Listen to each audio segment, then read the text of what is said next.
তোমরা যারা নামাজ আদায় করো না, নামাজ কঠিন কিছু তো নয়। আমি তোমাকে কি নামাজের একটা নমুনা বলবো? দেখো নামাজ কি জিনিস।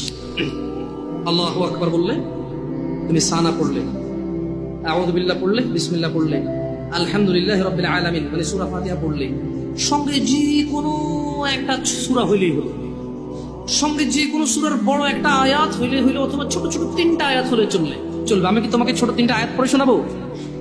আউযু বিল্লাহি মিনাশ শাইতানির রাজীম। والمرسلات عرفا فالعاصفات عصفا। দুই আয়াত হয়ে গেছে। আল্লাহু আকবার। এরকম ছোট তিনটা আয়াত পড়লেই হলো। قل هو الله احد الله الصمد لم يلد ولم يولد ولم يكن له كفوا احد। তো জামশেদ ভাই, নামাজ সহজ কিভাবে? আমি তো শুধু আলহামদুলিল্লাহ সূরা পারি আর কুলহুল্লাহ পারি, আর কিছু এখন পারি না।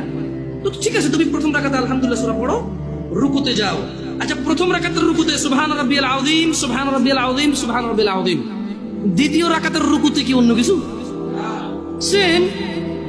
আসলে কি প্রথম রাকাতে যেটা পড়ছি ওটাই, যদি 3 নাম্বার রাকাত হয় তাহলে আল্লাহ 3 নাম্বার রাকাতে রুকুতে সেম, ভিন্ন কিছু না।